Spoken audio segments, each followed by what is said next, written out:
Hello, today I'm going to be showing you my favourite way to do the neckline on a sweater.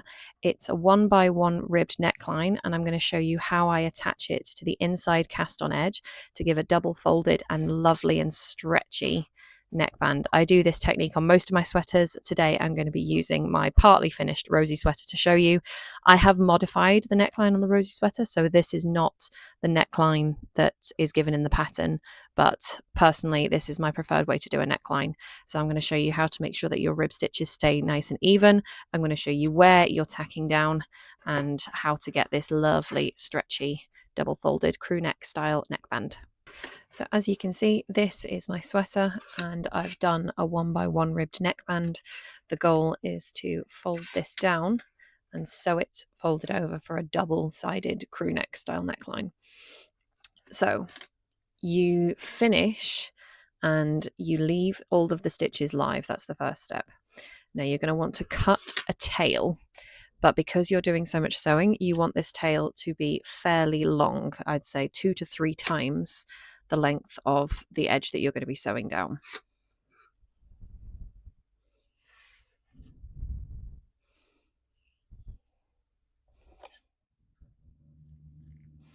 And you're going to thread this tail onto a needle.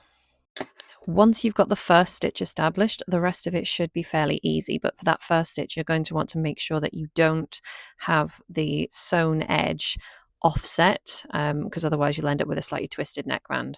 That might be okay for some people, but that would wind me right up. So this first stitch here for me is a knit stitch, which means when I turn it over I'm going to look for a purl. So if I track down this purl all the way to where I picked up the stitches for the neckband,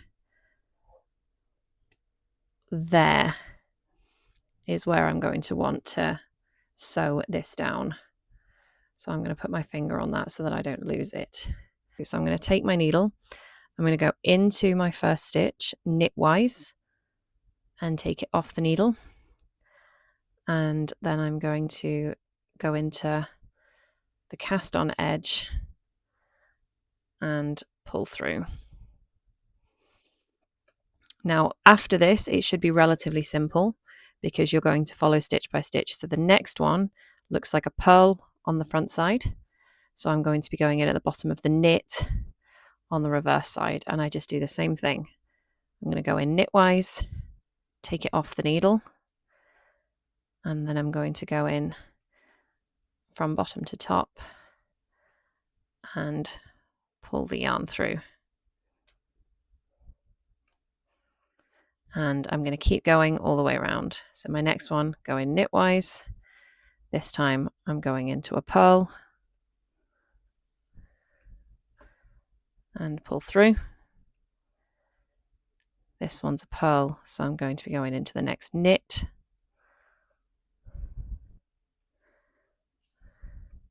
and pull through again. And you can keep just tightening your sewn edge just to make sure everything's neat. I'm going to go all the way around and then I'm going to show you what happens at the end.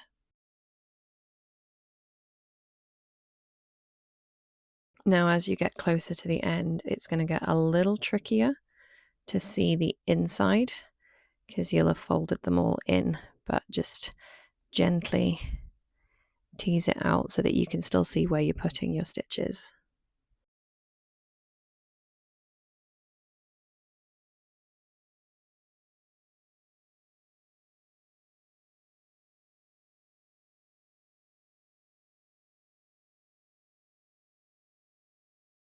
There we go. So I've now reached the end. All live stitches have now been whip stitched to the inside cast on edge.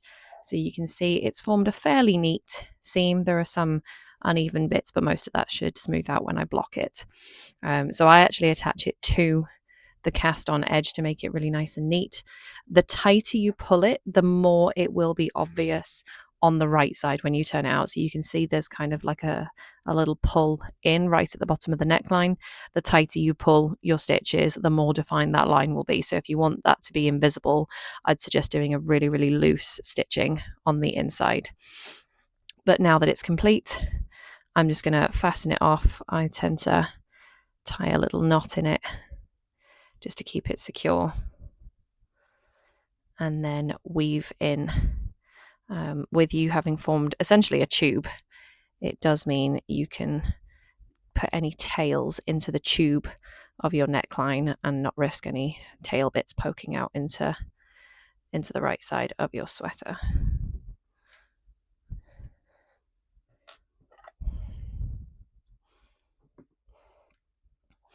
And there we go. So I have a nice double folded neckband, relatively neat even on the wrong side, and it's lovely and stretchy because I sewed the live stitches down. It's kept a lot of stretch in the fabric, so you're not going to have to pull it really hard over your head. And because I made a point of tracking down to where those stitches should be according to the cast on edge, each of these ribs is nice and straight. If you don't get it right, sometimes they can be slanted. Like I said, that might not bother you, but I'm the kind of person that would get really wound up by that. So tracking it down all the way on the other side and anchoring it right at the bottom on the cast on edge is how you're going to keep your rib stitches nice and straight. Thank you so much for watching. I hope this was really helpful.